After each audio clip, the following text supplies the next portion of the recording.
Well, hello. This is Anthony and Mitt, the CEO of NASW and the president of NASW. And so we're doing this last essential chat today to kind of honor what we did, literally, and to look at pathways forward and how we can help social workers really understand the breadth and depth of our field because a lot of them kind of just focus on one little thing. And so, you know, everything must come to an end. And so this is my ending. And it's not a sad ending by any stretch of the imagination. It's an ending that I'm proud that we were able to do what we needed to do over the last 3 years, well, actually 4 years as president elect, and juggernaut ways to stay engaged with you. So we're going to want to see your questions because it's important that we engage with social workers. And that's what we learned, or at least I learned throughout this whole, we did 20, what did I tell you, 28? Yeah, Yeah, 20. 28 productions with the summer months off. Of course, everybody has to have that summer hiatus, you know. Yeah. Um, and that was a lot. But let me just kind of take you back as to why that happened and also the positiveness. You know, in social work, sometimes we work in a hierarchy. We often work top down. Whatever you say, okay. And the staff carries it out, and volunteers or whatever just do whatever. I firmly believe that there are so many people in our profession that have creative ideas that can help us move our organization forward. And by that, what I'm saying forward is not that we were always behind, it's that it's a different world. You know, when we started with Breonna Taylor, well, actually, when we started with COVID, we kind of all thought we'd be home for, I thought it was going to be a month. Then my husband said, nah, I think it's going to be till the summer. And it was 3 years. Mhm. And I began to say on all of my calls, we are in a mental health crisis. We will be in a mental health crisis for a long period of time. Our children will also be in a mental health crisis because they're at home doing their lessons, some not able to get them, some not able to fully participate. And our social workers, our frontline workers, they had a lot to do. How do we engage with all of these people? So with Breonna Taylor and then Aubrey, and then George Floyd, I even got affected, right? Like I said, everybody. And if you think you were not affected by what just went on over the last 4 years, you really need to sit down with your therapist and talk about it because we all experience something different. You know, we all experience something different. So what we decided to do was to start these essential chats because if you also realize at that time the profession was was chaotic. No one liked NASW. No one thought anything we were doing. There was things out there, FMSW, NASW, and I began to think, how do social workers use their skills to be so hateful? Isn't that what we're trying to dismantle? Hate Mhm. in our society.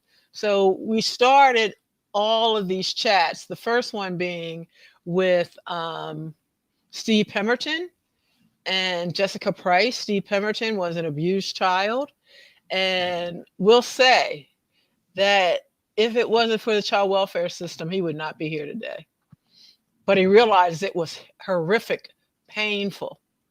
And then we had Jessica Price, who kind of talked about coming up with documents to be able to say that white caseworkers oftentimes will place a child more readily than black caseworkers. And so we knew we needed to expose all of that stuff. And so, Anthony, I'm going to let you kind of join in this.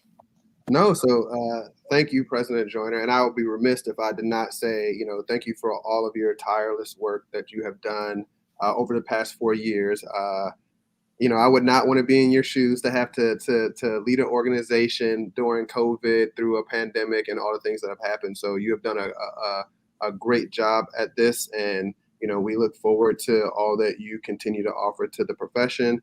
And so, one of the questions that really has been a burning kind of question on my mind, and this is something that people ask me all the time, is what are some of the biggest challenges that the social work profession is facing today?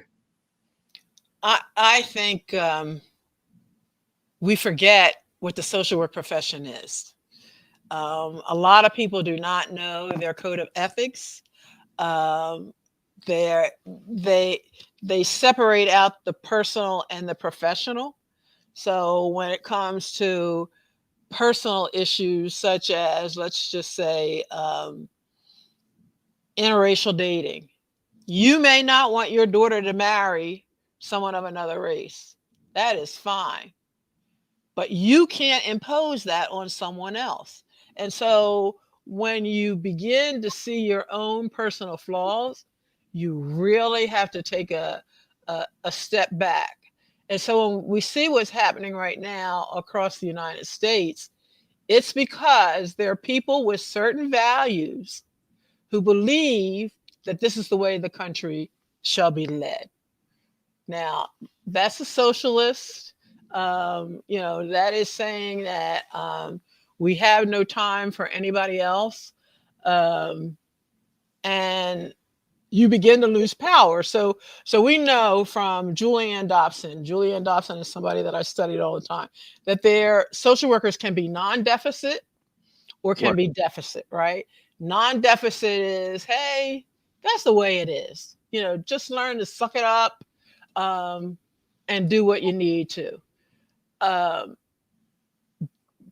Deficit means that I am not going to take that, right? So we have the non-deficit character. Actually, it might be the other way around. The non-deficit character that says, I'm not going to take that. Right. You're not going to treat, and even though I am an African American woman, you're not going to treat an LGBTQAI person like that. Nope. you know I have to speak up for that is my role as a social worker. And I don't think a lot of people understand that social work is tough, that it's not an easy profession, that our greatest challenge is being honest to ourselves and those that we serve.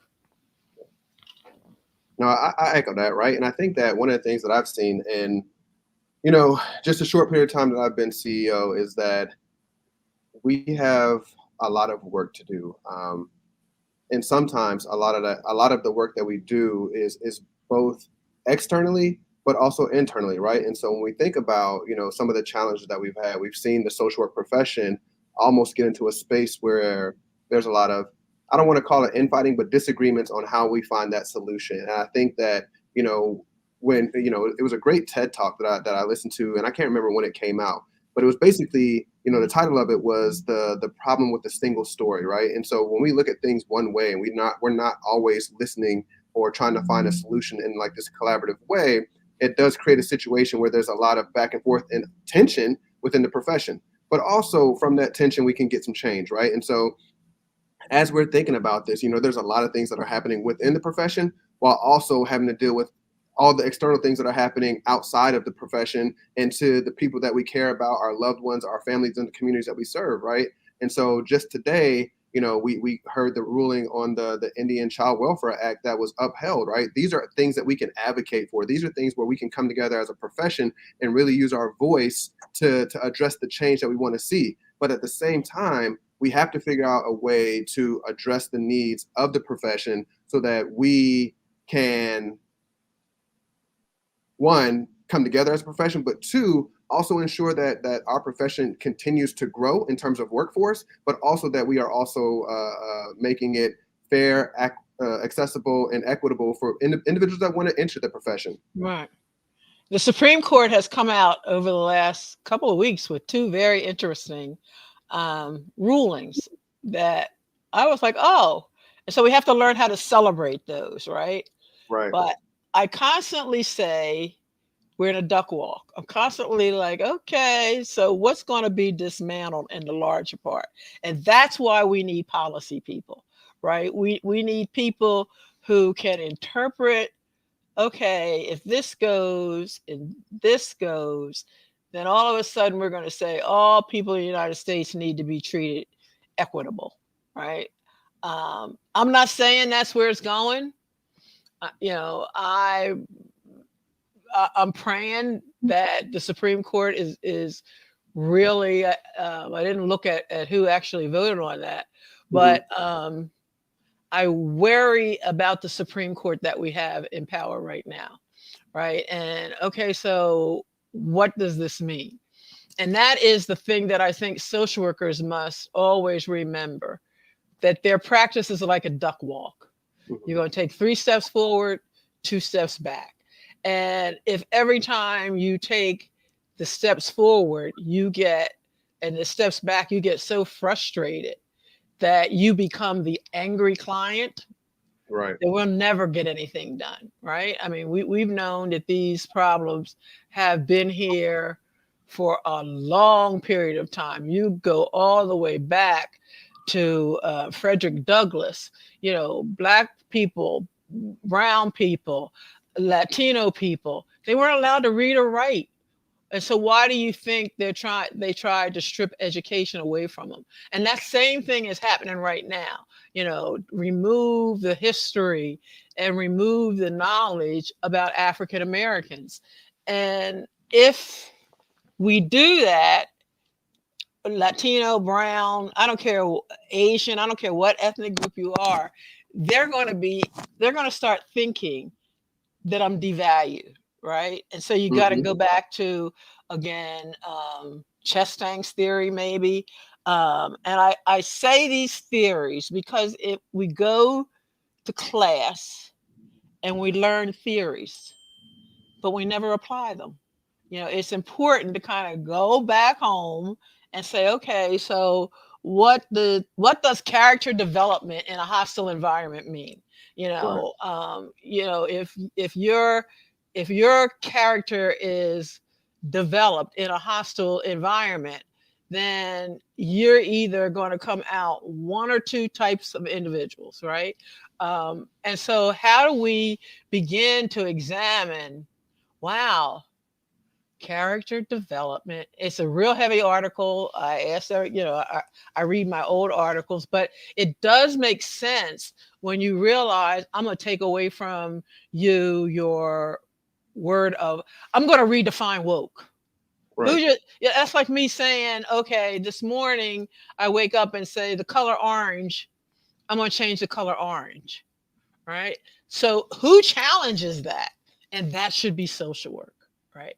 That we have the knowledge, the values, the skills, the research to be able to go down to Texas and say that's not what that means. You know, we have to, and it's not going to be easy because it takes money, but we got to start showing up at some of these hearings, right? Yeah. Because if no one says anything, then it keeps rolling around. And But I think you bring up a very good point, right? And that is, going from theory to practice, right? And a lot of times when it comes to uh, advocacy, legislative work, and policy, a lot of people may not know where to start. And I think that is an area where we, as the social work profession, can certainly, provide that education and that guidance on how to do that. But there is a question from the audience. Joe Sider asked President Joyner, how do you recommend we break some of the internal association barriers that Dr. Estreet mentioned? it's not going to happen overnight. Um, it just it the way that it happens is we know that we have an election coming up. It's critical. Now, we know that we work in our communities.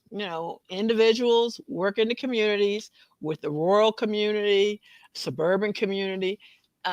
You work with your parents. We know we have areas of influence, right? And I listened to on what was it, CNN, this one man who said, I voted for Trump because I literally thought he was going to help me and my family. Mhm. My daughter went off to college, and because of the way we live here in rural West Virginia, she didn't want anything to do with us. She just didn't want anything to do with us. And my son is addicted to opiates. And every time the phone rings, I'm worried that somebody's going to die. And I believe that's the Democrats' fault, right? Well, we got to help unpack that knapsack, right? And I'm not saying it might be me. This is an interesting thing that we have in social work because we believe in diversity. But, if I'm working with somebody in rural West Virginia and they firmly believe that I destroyed their life, their family's life, would I be the best social worker for them? Right? Would I try to convince them, or would I begin to try to get in there and help the daughter to see that she has to have or may want to maintain a relationship with her dad, right? Right. But we don't do that. We take sides ourselves. Um, so No, thank you for that. I think that the more that we think about it, right? There are a lot of ways that in terms of helping the profession that we can certainly resolve some of these issues. For one, I would say that as social workers, right, we use our active listening skills, being able to come to the table to listen to all sides and not just be like, oh, my side is the only side that's right. And if it's not my way, then it's the highway, right? I've right, certainly seen that, and I've certainly experienced that, and just in this role when people don't necessarily agree with the narrative that you have. So a lot of that comes from active listening and really thinking about what do we want to see as a profession. One of the biggest things that's happening now, especially within the profession, is the conversation around it's a lot of conversations around alternative pathways to licensure. There's a lot of conversations around pay for placement, and really, I think that we can get there. I think that we have to be creative in what those solutions look like, but also be willing to have those conversations. If all the time, we're not willing to sit down or come to the table where these discussions are being had, or if I'm the person that is, the decision maker and I'm not willing to come to the community to have these conversations, then we're never going to find the solutions. And same thing, like in the same thing that I'm talking about is the same kind of solutions that we see within NASW, right? One of the things that I constantly hear, especially when I'm out and about traveling, is that the association doesn't represent me. I don't hear my voice in the association. And so, for me, that means that we have to work to change that. We have to right. work to be more inclusive. We have to be outside and in the community, hearing from people and figuring out how we can create programming, how we can create access and equity within the profession, but also within the association. Because at the same time, when we talk about licensing, when we talk about pay for placement, when we talk about social work pay, these are the things that we can be advocating for as an association. If we get our we have our numbers, we continue to do these things. Because the other question that I get asked a lot is, well, what does NASW do for me? Which is also a weird question because, NASW does a lot for people, but I Right. also think that we could do a better job of telling about the wins that we do have, right? And so I was on a call not too long ago with one of my EDs, and they were feeling really bad about the legislative cycle because they had two anti-LGBTQ IA bills that were passed. And so we were having this conversation, this interactive dialogue, but then they also told me that they were able to work with in coalition and block 47 other ones. And I'm like, well, that's something to be celebrated that you were able to block 47. Yes, we wanted to block all 49, but we also have to be able to show that, we are stronger together, right? I think with more advocacy, with more voices, with more togetherness, we can make changes within the profession and do the work that we want to see. And You so we hit have, it, yeah, you hit it on the head. There are what 750,000 social workers across the United States. yeah, roughly. Some some who call themselves social workers, some that do not. Um, Social work cannot do it all, right? Hmm. So we have to learn how to go out here and build coalitions. Teachers right now are asking for our help. The teachers union, combined with the teachers union, we become powerful. The library, I mean, there's a bill, I guess, by who is it? Sheila, in California, Right. right? That is passing a bill on libraries. We've got to stop pretending that we can do everything. And the other thing that we have to do is stop asking what you can do, what NASW can do for us. Ask, what can you do for NASW? Get in there, work, bring about change. No, no matter what organization I ever led or worked in, it wasn't easy. It Right. was like, okay, I hear where you're coming from. Have you ever really thought about this? And I'll tell you a story. Is when one of my I was a student at Howard, and DHS was giving an older lady a whole lot of just a whole lot of crap because she didn't have her paperwork in Hmm. order to apply for food stamps. So they told her that she would have to go home, and her legs were swollen. This is a social work organization. Her legs were swollen. And I looked at her, and she had a paper bag full. And I'm like, what's in that paper bag? And she said, all my papers. I'm like, step over here. I'll fill out the papers. Right. We're change agents. And if we Right. don't understand what that means, we're change agents. And of course, I created a whole lot of um, hoopspa, and the director came out and asked who I was. And I very frankly said, I go to Howard University. And when I graduate, I'm going to come back and take your job because this is not social work, right? We have Right. to put people on notice when we flaunt this micro, meso, macro. Um, well, what do we do? How do we challenge the meso system? And the Hmm. same thing I say about pay equity. When's the last? How do you ask for pay? Right. A lot of people do not know how to build their own business portfolio to be able to say, this is how much I want for this job. Now, granted, that's something NASW could do. NASW could do a workshop on pay equity. We could do a workshop on when people of color get that look like, I'm not going to hire you. I mean, there's a lot that we could do, but bring those ideas, right? Just Right. don't say, you're not doing anything for me.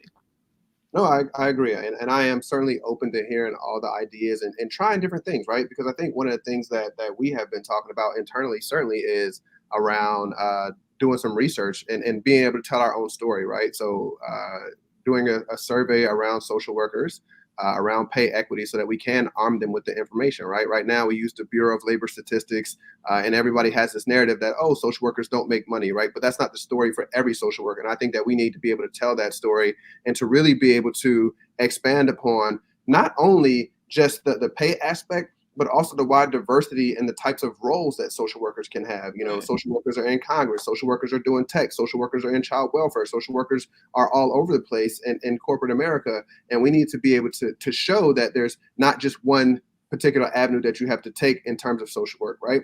But in the other part of it too is really thinking about how do we make social work much more agile. And we have a question in the chat that says, a big challenge coming out of the pandemic uh, and being able to do telehealth work that we cannot work outside of our state we are licensed in. Do we foresee the ability to have our license, especially an advanced clinical license, to practice in all states? And so, Joseph, to answer your question, earlier this month, and I want to say right after I started this role in February, we were able to get the interstate compact passed, which is slowly moving through different legislation in different states.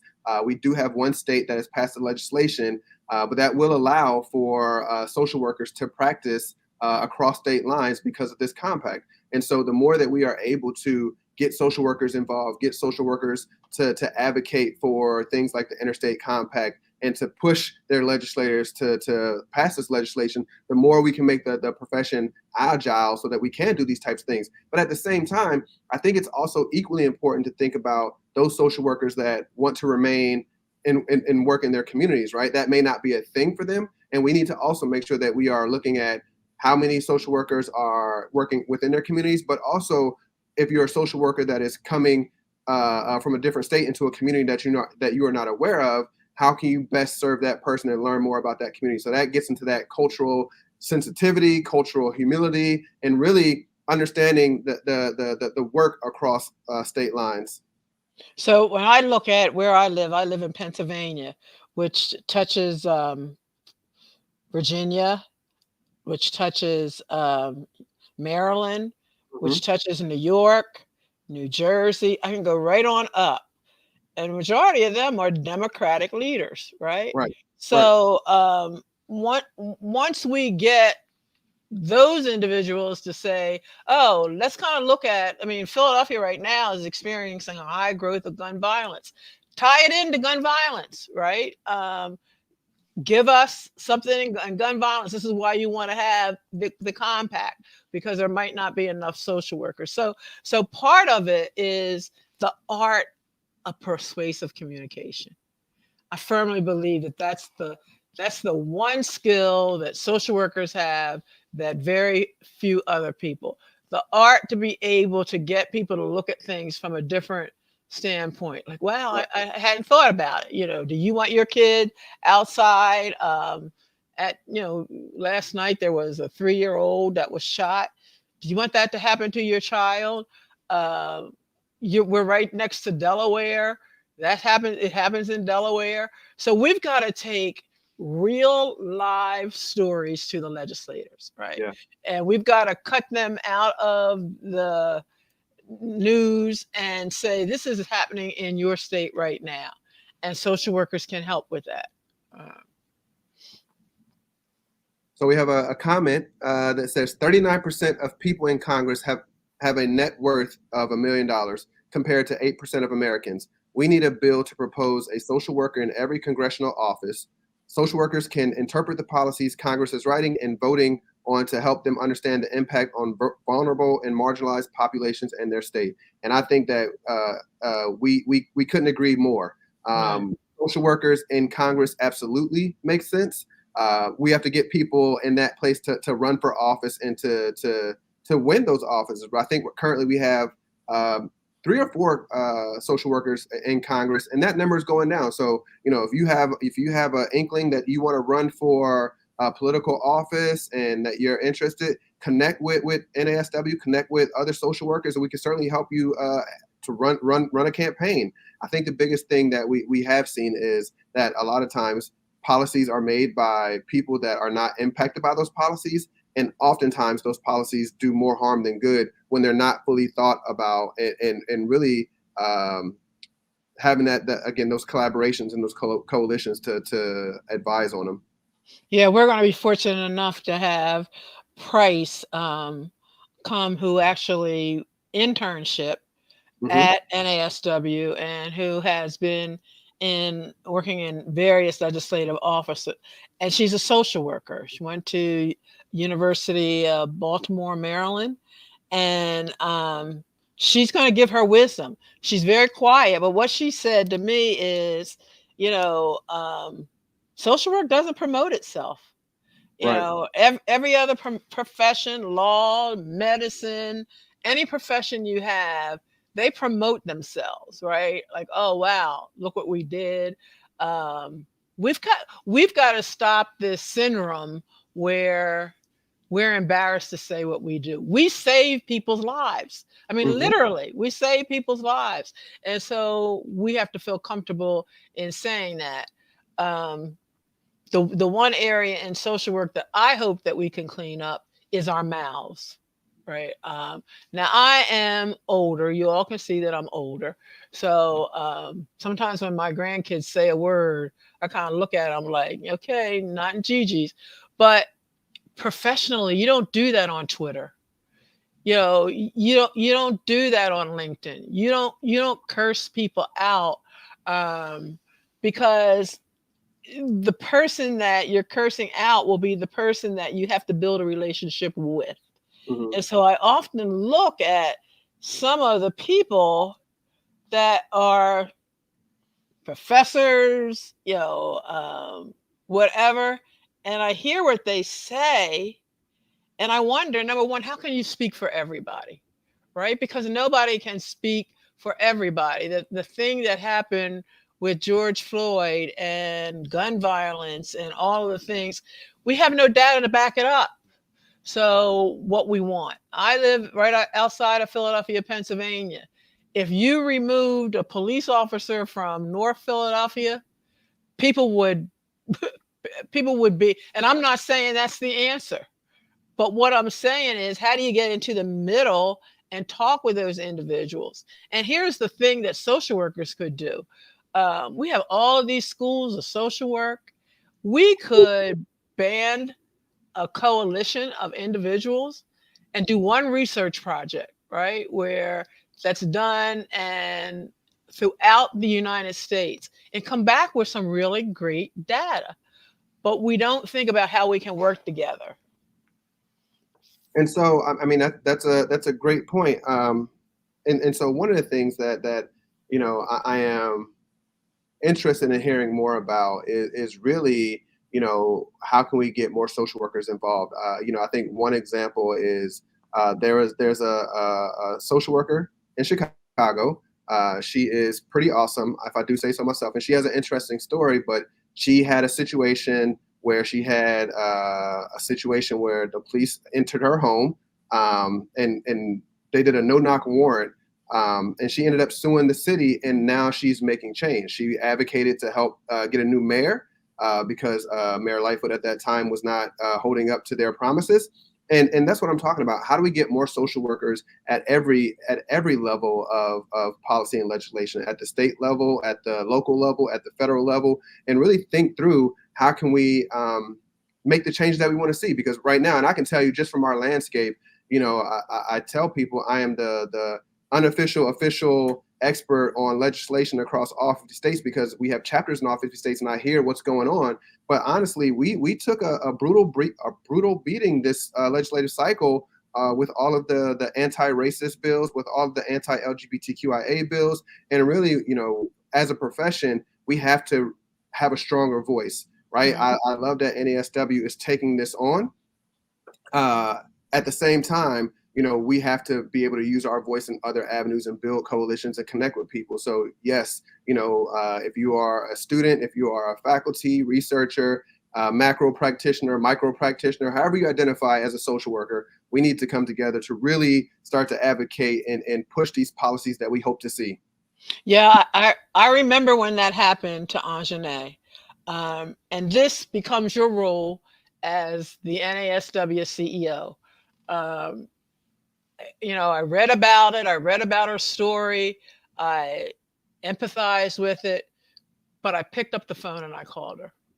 I called her as a social worker. Oh my God, what happened to you was horrible.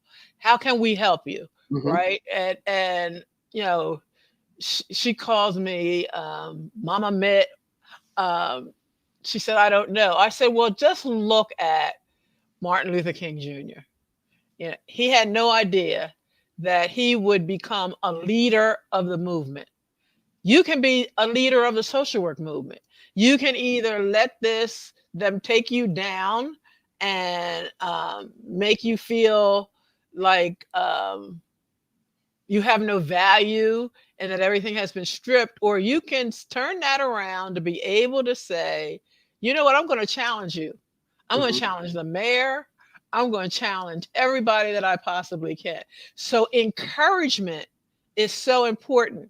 And so sometimes we think as social workers, we have to um, be the big thing to all things. But sometimes it just takes a phone call. When you see there's another young lady who, I won't get into her case, but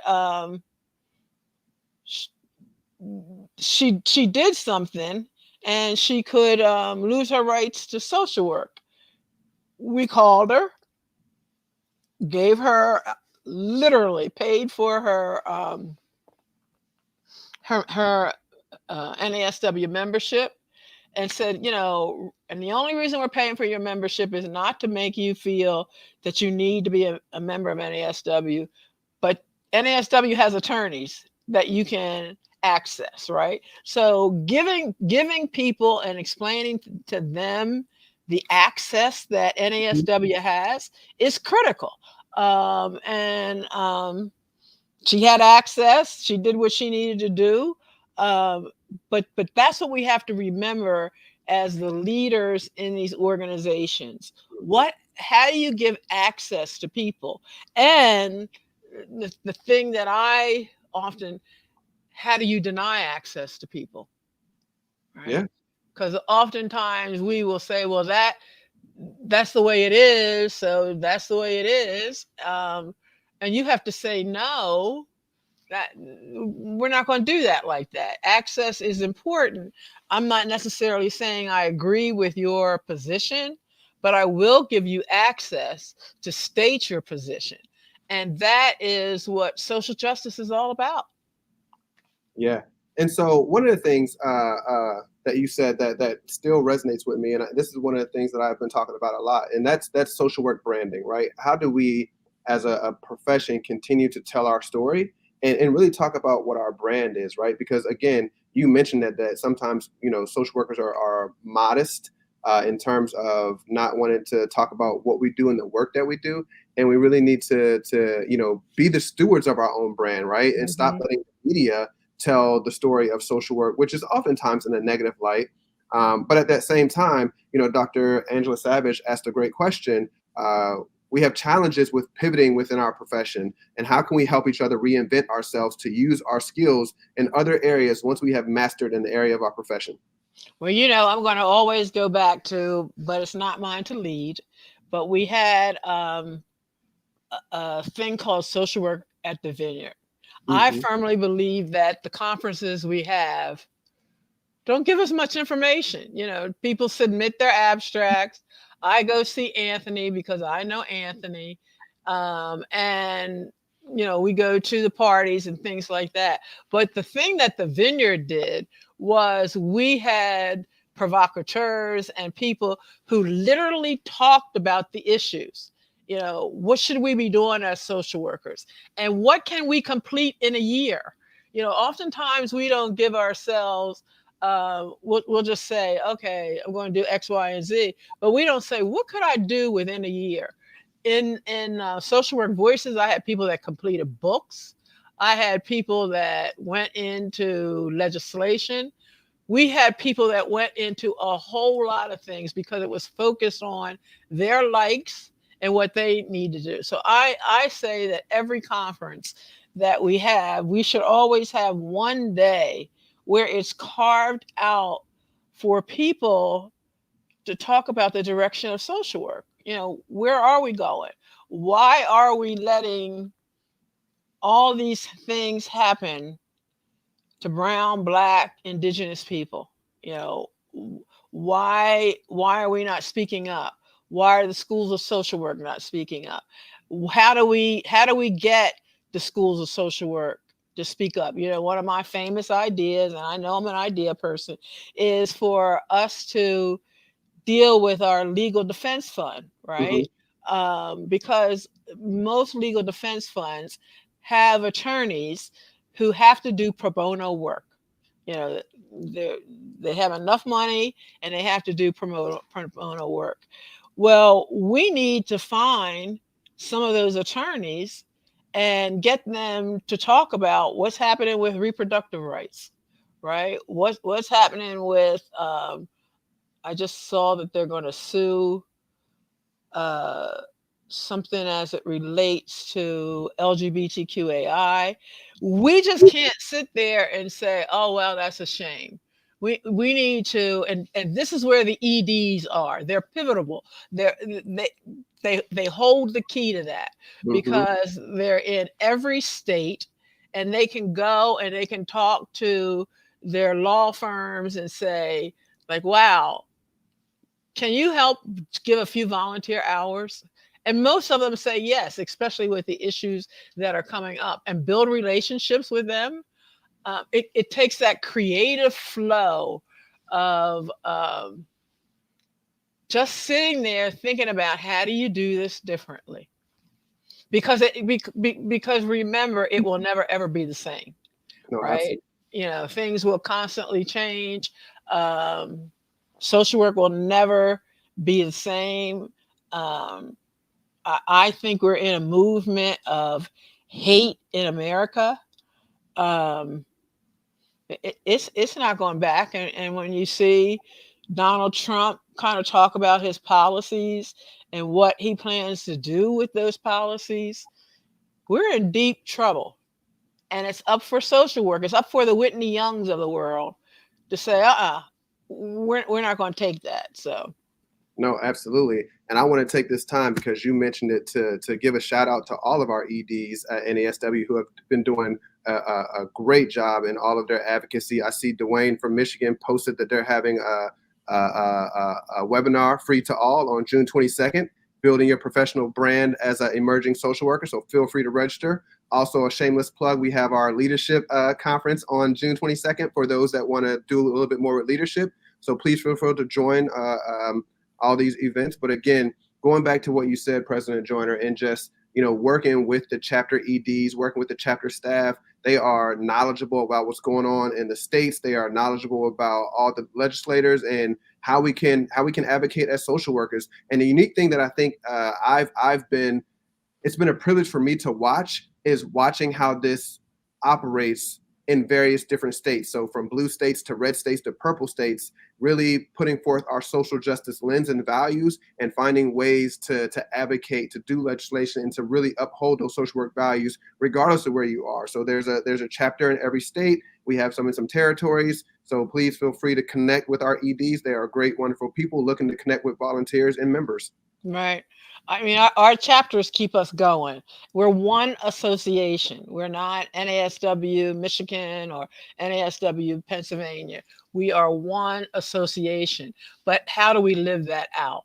Yeah. How do we live out the idea that we are one association? And I sometimes think we kind of like I just recently, because I don't have anything else to do because of COVID and all that kind of stuff, I just looked at all of the many of the NASW web pages and looked at their mission.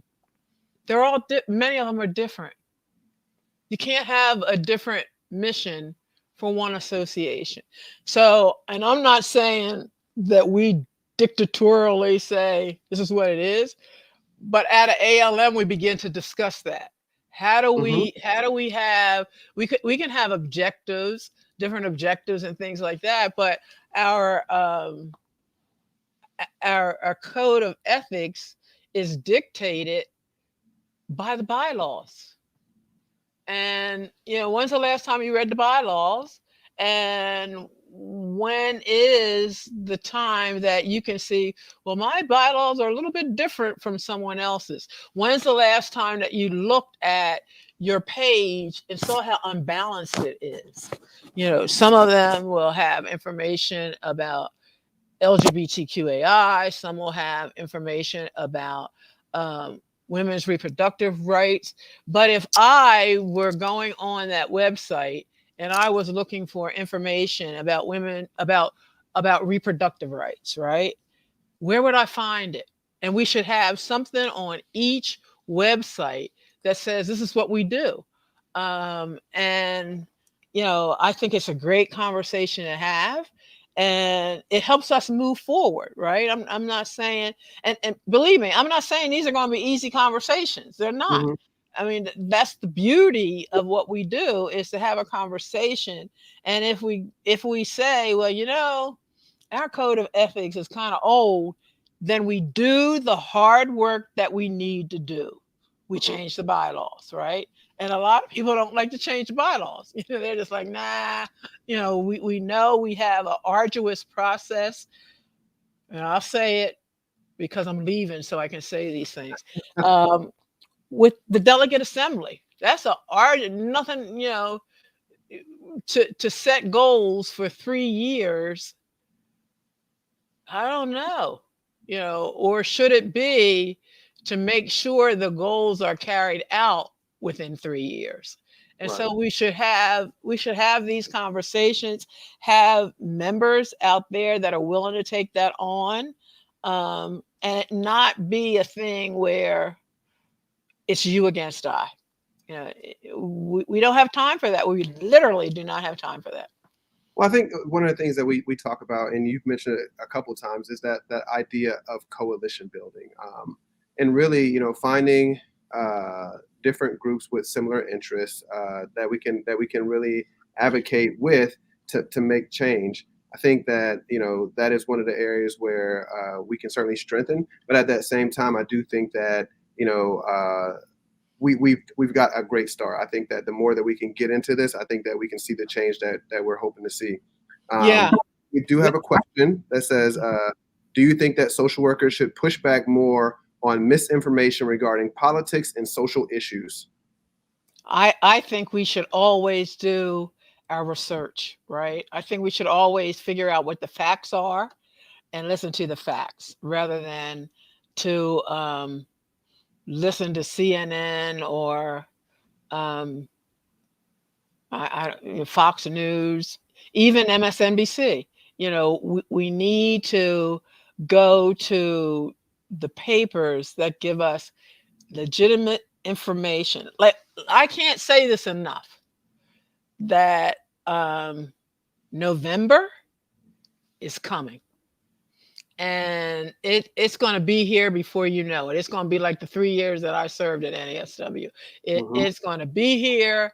And I was saying to my husband, what if we wake up and we have someone who is in jail that wins the White House and then he pardons himself? What kind of country will we be, right? And I'm not even going to go into who the other candidates are, because that's but we have to keep that within our understanding of what can happen. And that's the same thing in social work. When you elect people in social work, know who you're electing. Hmm. Read about them. Don't just sit there and pretend, and vote and run. So many people, I mean, I was shocked the first time I saw how many people ran for. I was embarrassed. I was embarrassed because I was saying, we go out to our clients and we say, vote, vote, vote, vote, vote, vote. And yet we get less than 10% of the vote. Now, if we can't do any better than that, I don't know what. Well, you bring up a very good point, right? And we are literally, coming. Everybody's entering the pool to run for president, and as a profession, we can't be reactive to all that's happening. We need to be proactive, right? And so one of the things that we've been talking about internally is now's the time to really start talking about. Technically, earlier at the beginning of this year was the time to start talking about voting, voter registration, and really mobilizing people to get engaged in politics and advocacy. And I think that what you're talking about is really what you've been talking about for a long time. Is that as a profession, we can be that driving force for social justice. We can be that driving force for change, and really work to get the people in office that we need to be. So can you speak a little bit more about just the importance of social workers getting out, advocating, educating people about voting, and really that the whole idea of voting is social work? Right. I don't care who you vote for. I care that you vote. I care that you study the issues and you know the person that you are pulling that lever from. And that, I mean, I tend to think I would love to um, get someone to introduce a bill to bring civics back to our curriculum. We need to have civics. People don't understand the three branches of government. It's just amazing what people don't understand. So I think we need to do that. But at the same time, we can never give up. We can't say, oh wow, they're not going to win. No, they're not going to win if you come pessimistic, right? But if you literally say, I'm going to give it my best try, then that's all you can do, right? Right. You can't, you just can't sit here and pretend and put blinders on that America doesn't have a problem. And it's not just America. It's throughout the United States, and throughout the country. So we have a major problem, um, and it all goes back to, we were on a call earlier today, Hmm. but it all goes back to racism is the human stain of America. It's the one thing that people don't believe, that diversity is our best thing in America. Yeah. The more diverse we are, the better off we are.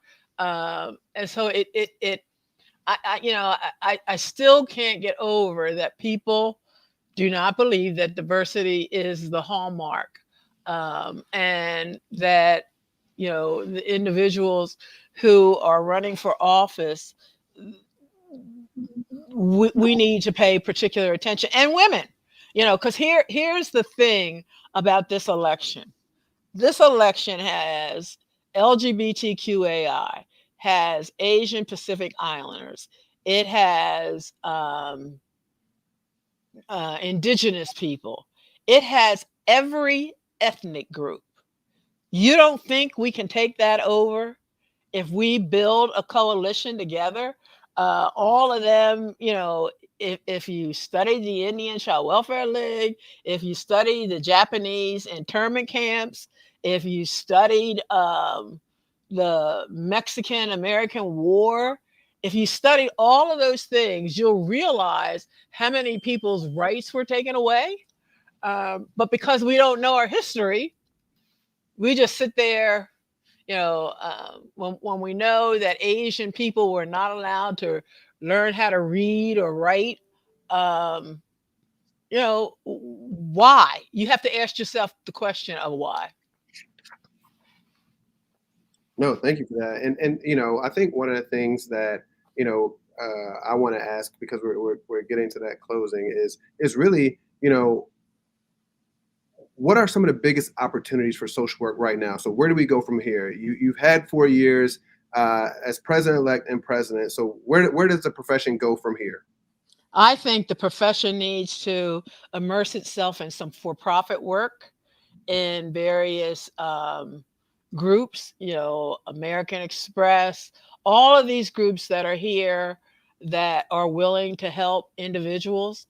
I think we need, when you look at how much Under Armour sinks in the NBA, Hmm. I mean, why can't we get some of that money? When you look at a John Morant, who, I'm not saying John Morant did what he needed to do and it was right, but he lives in Memphis, Tennessee. Hmm. And carrying a gun is what you do in Memphis, Tennessee. So I'm not saying that we accept that, but that we begin to get people to understand you can't move into a community and expect the community to change for you, right? These are young fellas. John Morant, a young fellow, what, 19, 20 years, making millions of dollars. I mean, if I made millions of dollars, I'm going to tell you, I wouldn't be a straight shooter myself, because if you've never had access to those dollars, and I was really upset with what was the group that gave him a necklace, and they gave him this beautiful necklace. I don't know whether it was Nike or whatever, but it cost thousands of dollars. Why wouldn't they give them an investment in their company, right? Why wouldn't they help them understand you don't really need to have this big necklace around you, that you're going to have people be with you the whole time because somebody's going to snatch it. um, how can you invest your money so that it's there for a much longer time? Those are jobs for social work. And we do know that we will be getting well, is the concept paper on all of these social workers who are working in sports. And one social worker said, they said, well, how much do you ask for? And he said, you ask that they jet you over into their plane, you know, that you work with players on their mental health issues. We all know Trish Bent Goodley. She works for the Baltimore Ravens. I mean, we have social workers who are working in these fields. It can be you.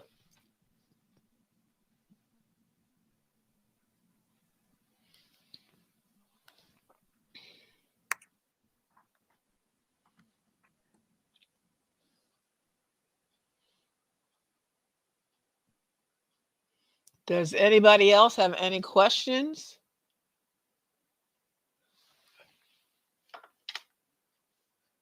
So the biggest opportunities to for social work is that the world is your oyster.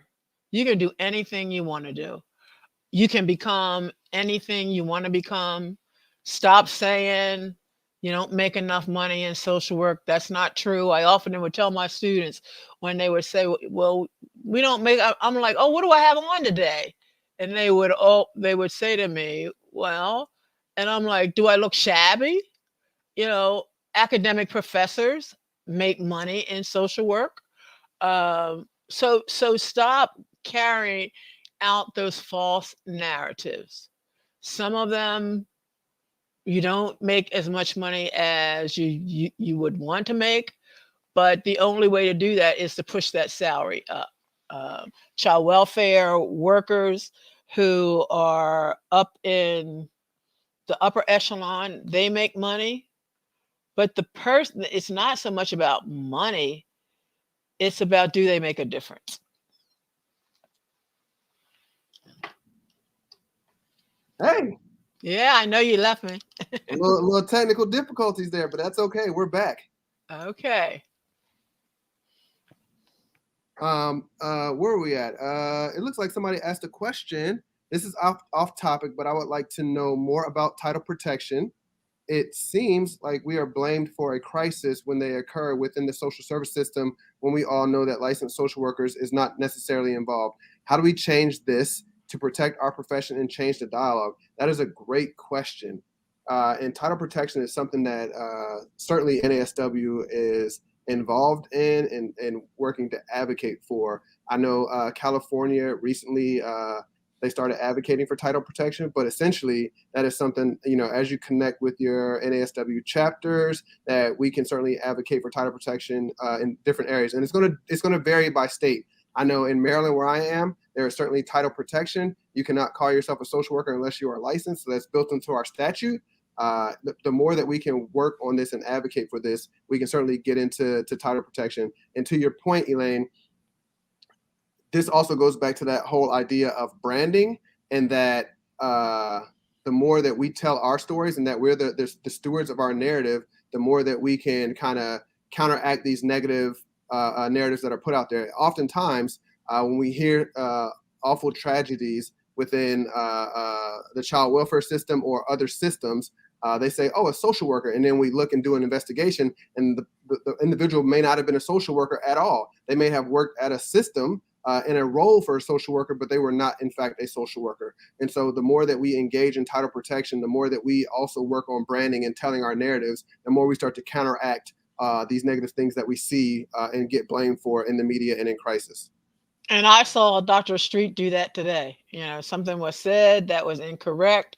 He corrected it. And that's the critical part. Correcting something that no, no, You know, you have to, even if your stomach quivers, you have to be the ability to speak up and change all these false narratives that get out there from time to time. Okay, and so we have another question from Lacey. How can we get some of the same caseload ratios that nurses enjoy these days? Is this something we can address at the federal level or state by state? And that is a great question. I think one of the things that nurses have done really well is they have organized. They use their national organizations to advocate for them. They use their national organizations to help to create unions at the state level and even at the employment level. And so when we think about how can we enjoy some of these caseloads, how can we enjoy higher pay, how can we enjoy some of the things that we see in other professions, a lot of it comes from our own voice and our own advocacy. Imagine if we had 400, 500,000 social workers advocating for better pay, advocating for decreased decreased caseloads and better working conditions. They would have to listen to us. The issue is that we have so many different groups and people can't always be a part of all the groups. And I'm not even saying that everybody needs to be a member of NASW. What I am saying is that as we build these coalitions, if we can start advocating together and having a stronger voice together, we can enjoy some of those things through our own advocacy and then doing that advocacy work within the profession.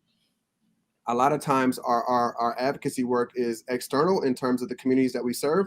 I firmly believe that it's okay for us as a profession to advocate for ourselves sometimes. Exactly, exactly.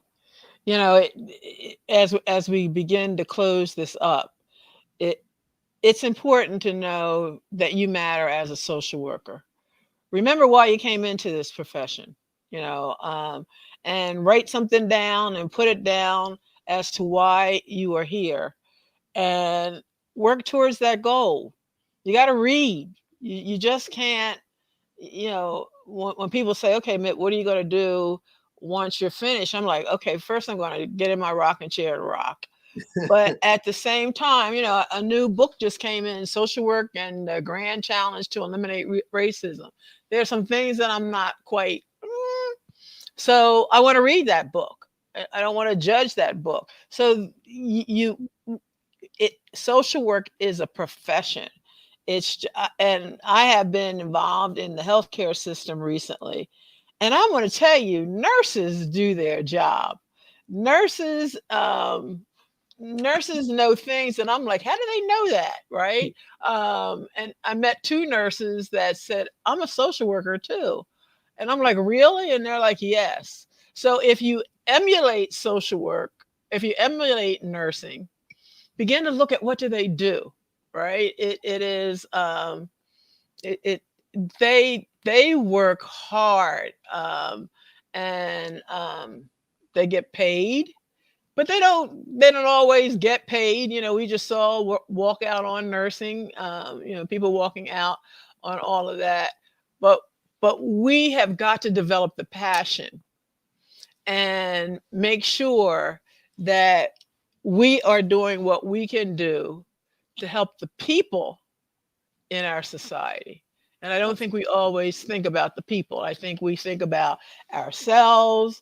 And I'm not saying that in a negative way, but when you read the code of ethics, it's about how to take care of the people and those who are most vulnerable and those who need assistance.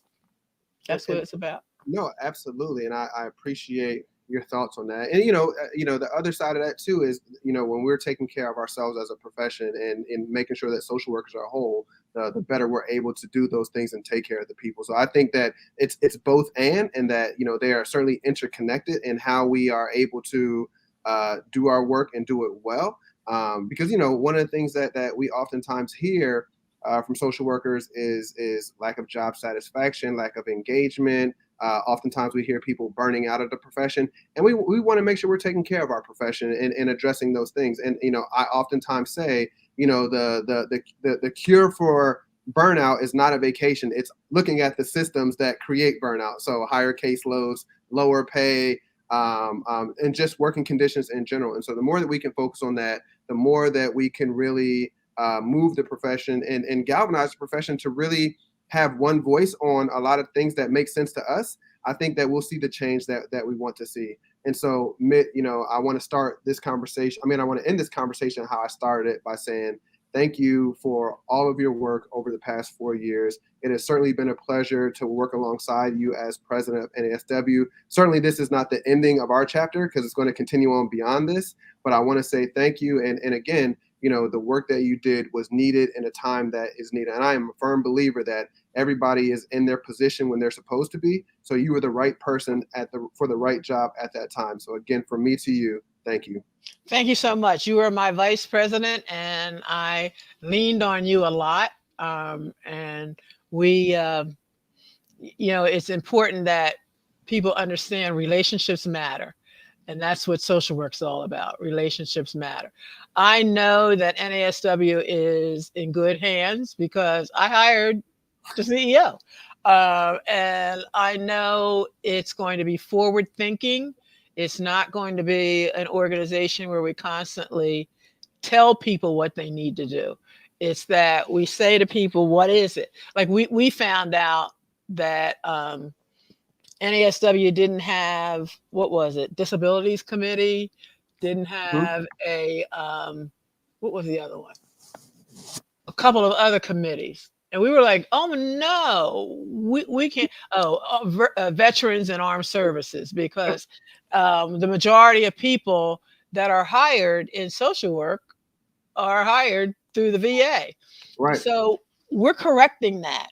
But that came from an idea from one of our members who just said, I'm willing to write the concept paper. I'm willing for the board to listen to me. And we said, okay, we don't always have to be the creators of change. We Yeah. can, because there's a lot of you out there that are doing great, great work. So thank you for this opportunity to serve. And I look forward to seeing you over the years to come. And I think we're done. And to everybody out there, thank you for joining us. Feel free to stay connected with me if you want to keep up with what NASW is doing. So you can email me at naswceo@socialworkers.org. Always happy to chat, always happy to hear ideas and connect and grow the profession. Thank you. Bye bye, everybody.